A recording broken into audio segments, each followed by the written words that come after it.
And viewers, there's no relief in sight for actor Darshan in the Renuka Swamy murder case. A day after police custody of Darshan and 3 other accused was extended by 2 days, Times Now's accessed the remand note, which throws more light on the gory details of the murder and the cover-up bid. According to the third and latest remand note, the accused Dhanraj arranged for a device that was used to give electric shocks to Renuka Swamy to torture him.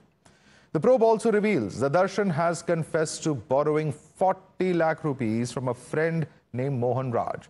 The money was allegedly used to pay off other accused to destroy evidence linked with the murder. But despite the police probe revealing the gory details of torture and cover-up attempt by Darshan and his associates, Congress MLA Uday Gora rushed to the actor's defense, calling him a good person who was not capable of committing a murder. Listen in. ಆಗಿರೋದು ಖಂಡನೆ, ಅದರಲ್ಲಿ ಎರಡನೇ ಮಾತಿಲ್ಲ. ಯಾರೇ ಹತ್ಯೆ ಮಾಡಿದ್ರು ಅದು ತಪ್ಪು, ಇಂಥದ್ದು ಆಗಬಾರ್ದು. ಸೊ ಬಟ್ ಇದರಲ್ಲಿ ಏನಾಗಿದೆ, ಇವ್ರ ಪಾತ್ರ ಏನು, ಯಾರಾದರೂ ಜೊತೆಲಿದ್ದವ್ರು ಮಾಡಿ ಏನಾದರೂ ಇವ್ರಿಗೂ ಅದು ಸುತ್ತಕೊಂಡಿದೆಯಾ, ಅದೇನು ಇದೆಲ್ಲ ತನಿಖೆಯಿಂದ ಹೊರಗೆ ಬರಬೇಕು. ಸೊ ನಮಗೂ ಅದ್ರ ಬಗ್ಗೆ ಏನು ಮಾಹಿತಿ ಇರಲ್ಲ. ನಿಮ್ಮ ಮುಖಾಂತರ ಏನು ದಿನನಿತ್ಯ ನೋಡ್ತಾ ಇದೀವಿ ಅದೇ ಅಷ್ಟೇ ಗೊತ್ತು ನಮಗೂ. ಆ ಥರ ಕೆಟ್ಟ ಮನಸ್ಸ ಅಲ್ಲ, ಕೊಲೆ ಮಾಡೋ ಅಂತ ವ್ಯಕ್ತಿನೂ ಅಲ್ಲ. ಇದು ಇಷ್ಟು ಒಳ್ಳೆ ವ್ಯಕ್ತಿತ್ವ, ಸ್ವಲ್ಪ ಸಿಡುಕು ಮಾತಾಡೋದು, ರಫ್ ಅಂಡ್ ಟಪ್ಪು ಅದಿದೆ ಅಲ್ಲ, ನನಗೆ ಗೊತ್ತಿಲ್ಲ. An unfortunate and an unwarranted clean chit by the ruling party MLA. It is the court which decides his innocence or his crime. Being a ruling party legislator, he should behave more responsibly. If he strongly believes Darshan is innocent, then let him go to the Chief Minister and demand for the withdrawal of the cases against actor Darshan. There are already allegations hidden hands are trying to save the actor. His statements vindicates it. Joining us for more on the shocking case of actor Darshan is Chetan Ahimsa, who himself is an actor. Thanks for speaking to us this evening here at Times Now, Chetan. Let me begin by asking you, being an actor in the same industry as Darshan, that is the Kannada film industry, what's your perception of this whole unfolding of events that has been seen in the Renuka Swamy murder case? Because this is a case that has not just shocked the citizens of Karnataka, but of the entire India. No, this is definitely a black mark on Kannada film industry, because Kannada film industry has a very robust history. You're talking about Sidlingayya, you're talking about Shankar Nag, Rajkumar, many people who have added a lot of value to the culture and the artistic elements. But something like this happening from a very big star, it's clearly something to introspect, something to question. And this is a very graphic and brutal episode. This is the worst run-in with the law that Darshan has had, even though he's had like several in the past 13 years. I look at this as a product of 3 main things. I look at this as a product of violence culture, star culture, and toxic masculinity all intertwined. I was in jail a couple times. The first time I went to jail for a tweet, I went to jail. There was a kid who said, I saw your movies and I committed a murder because I saw films. I said, did you watch my love story? He's like, I got married. So from that movie. So the way that violence culture is shown in films, this hyper masculinity, and that is directly connected to the box office collections, that creates a lot of influence in society where people end up resorting to violence, and even the actors oftentimes blur the lines between the roles they play and real life. And star culture is a very big problem. Star culture, putting actors on pedestals, putting them larger than life, even though their contribution to the success of a cinema, let alone the contribution to society, is very limited. They are given larger than life status unjustifiably in Karnataka and so many places in South India. This goes to the head. This creates its own set of problems. We as a society have built these people up, these real-life villainous actions. It's not just psychological individual effects. And third, it's also toxic masculinity, the need to protect the honor of a woman by beating up a guy. So if that is true, these are allegations. We don't know if it's true yet, but this toxic masculinity is a culture shown on screen, shown in real life, and it has a very pernicious effect on society at large. Right. Chetan, it's very interesting because, this star culture has not been there today or just the last decade. It's been there for several decades. But as you rightly put it, perhaps there is toxic masculinity that adds to this particular problem. But, I just want to take you down to the specifics. There are gruesome acts that have been detailed in the third remand copy. Times Now has accessed, and it has been fairly widely reported. An electric shock device, for instance, being recovered from the accused Dhanraj, and this device was said to have given electric shocks to Renuka Swamy. Now, this is just one example, but, there are many who are questioning whether this can be just dubbed an act of randomness, because this appears to be far more sinister, far more well-planned. Well, what does the word sadism mean? Sadism is like finding pleasure in creating pain for others. This is clearly an act of finding some kind of cruel joy and pleasure in hurting, in violating, in beating up, in electrocuting somebody, if this is true. I saw some of the photographs of what has happened to this Renuka Swamy, who is a very skinny, kind of scrawny guy, and the photographs are brutal and horrific. And it seems like, I'm not saying that there was an intention to kill, but there was an intention to clearly take vigilante violence into one's hand, do it for the sake of a woman's honor, and create pain. I mean, there was even psychological pain in that supposedly this Renuka Swamy was a vegetarian, and he was forced to eat non-veg food. While that isn't physical pain, that is almost, there is a certain degree of psychological pain. Get fat, eat well so we can beat you up more. I don't think the goal was to kill, but when you go to this extent of violence and gore, and this is something like a pattern that has been going on, you don't understand how the body can retain it. The body is flesh and blood. It's not steel. The body couldn't handle it. And then the cover-up afterward. The cover-up is really problematic. It's not just what happens, whether Darshan was involved in the killing and to what level is there, but definitely Darshan, allegations say that he was involved in 30, 40 lakhs of cover-up. And this kind of cover-up, paying people to take the loss, to create a lie story, and this and that, this clearly is very questionable, is very illegal, and immorality abounds. So all these things put together, it shows that we are beyond the law. We have crores of money. We have crores of fan following. We could do whatever we want, and we could get away with it, because there were ways of trying to get away with it, is what I've heard. So all this being said, it's very telling of the overall star culture of society. And star culture is, why are film stars in the past 100 years, when 1 lakh years of art, why are film stars the one given this kind of important? Because it's a business industry. It's all about money, and film industry bring in the collections. So in this capitalist society, they're given undue benefit. So that goes to the head. They can't handle the fame and celebrity status. And this creates its own ramifications. So all these interconnected, we as a society have created this kind of villainous behavior. Well, absolutely. And this kind of consent or this kind of glorification is best exemplified in the statement that has come in from a Congress MLA, Uday Gowda, who has today come out and defended Darshan, saying that he's not a bad person, not someone who can murder. Now, despite all that's been discussed, here you actually have an elected representative, defending Darshan publicly.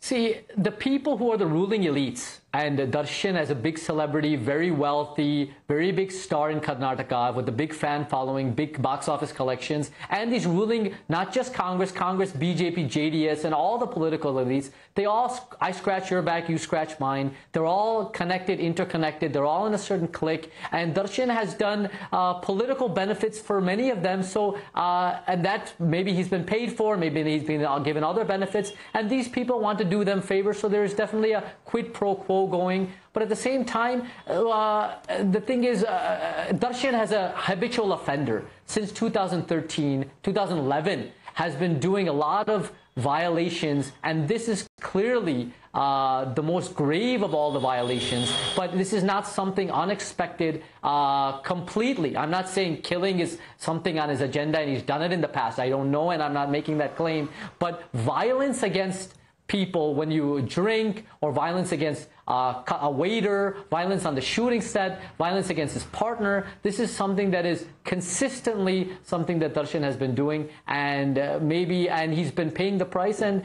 it's something that this has gone off the cliff, off the radar with this situation. So I'm not surprised that political entities are trying to cover up for him. I'm not surprised that more political entities have not tried to. There are some rumors that a minister, a Congress, a BJP MLA have all tried to interfere in the proceedings and the police protocol and tried to get Darshan off the hook. But I'm confident the police will take this seriously. The media has been doing a very efficient job, and the police and the powers that be will assure that justice is served from a transparent way. You're absolutely right, because while the Chief Minister on one hand says that he's not going to take any kind of pressure from any quarter as far as the Darshan case is concerned, and the police have an absolute free hand, you're absolutely right that there are several political leaders who time and again have been spoken about in terms of trying to give him a safe passage to try and dilute charges. And, at the end of the day, do you think that this kind of patronage that Darshan is receiving, it really exemplifies the kind of culture that exists within the film industry, within the political class, because it's not just Karnataka,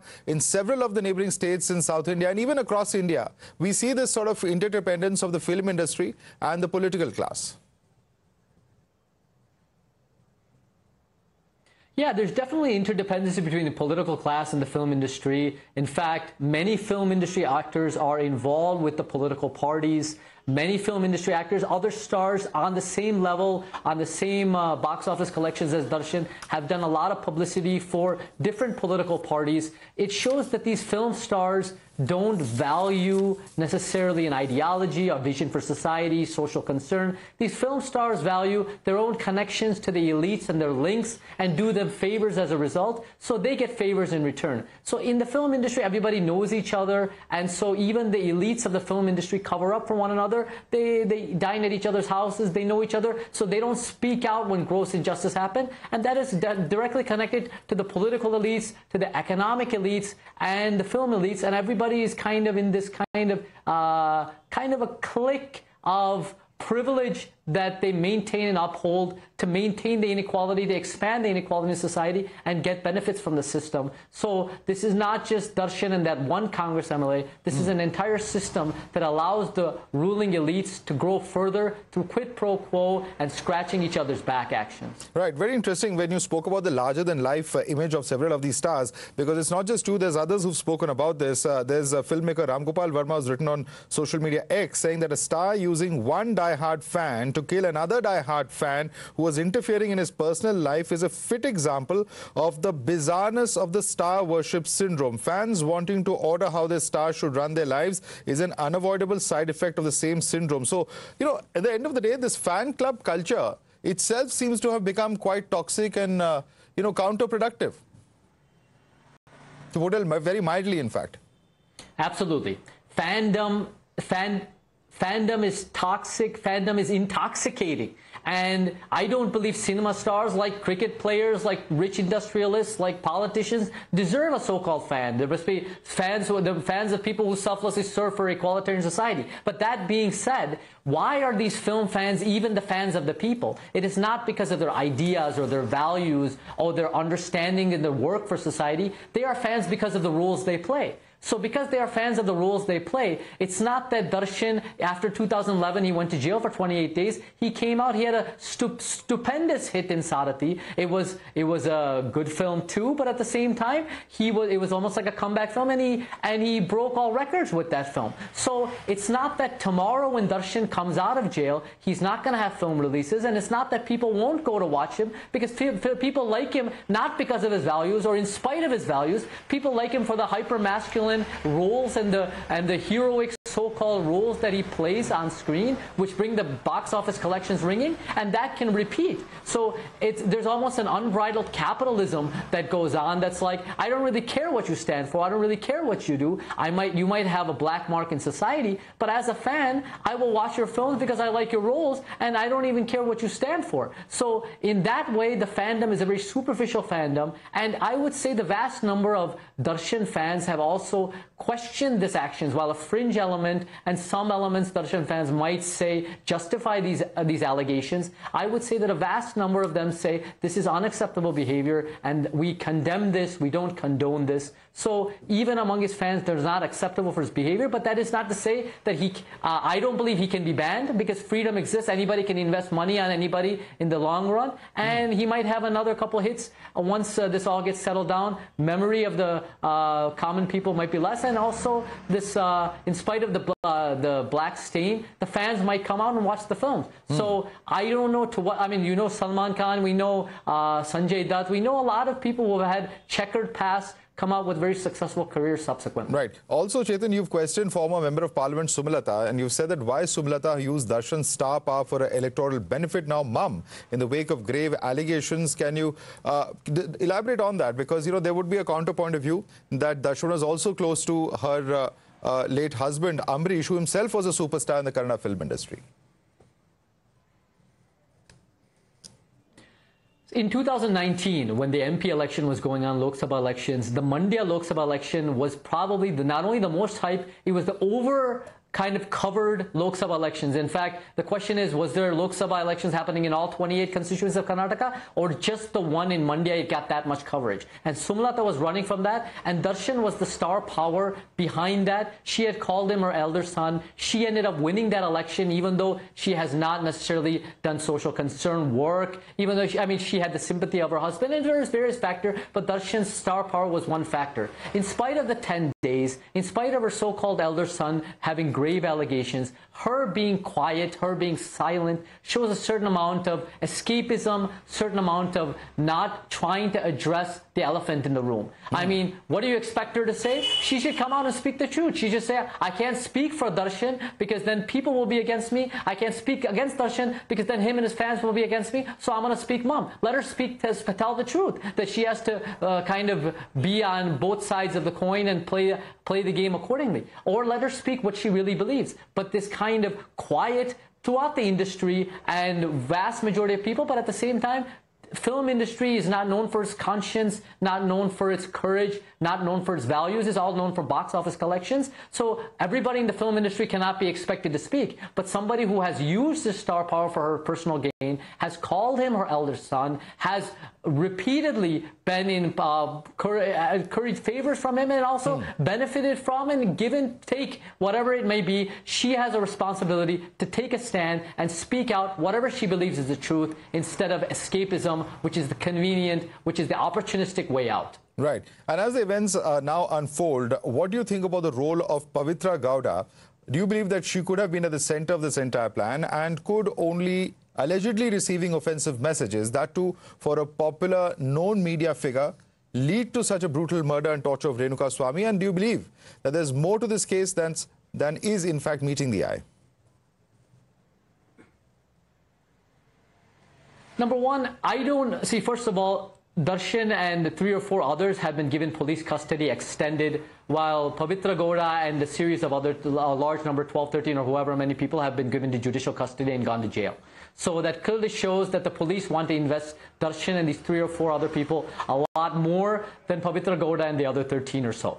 And also, she is clearly, while I don't know to what level she is involved in the murder or in this cruelty, she is also a victim in some way of the toxic masculinity mindset that Darshan might have, and also the Renuka Swamy's posts, which were vulgar, which were obscene supposedly, and which many women and many people are victims of today. So at the same time, I don't know to what level it is justified that she gets A1 and Darshan gets A2, but also I don't know all the facts of this case. I don't know her involvement. I don't know her connections to Darshan in this case, but all I do know is that there were some people that are Darshan's close converts that might be more culpable than other people. I'm not saying all 17 or so people are equally culpable. There's definitely degrees of culpability, and that must be handled according to the law and according to the justice system. And so punishment must be rendered accordingly. Right. In the past, we've seen that whenever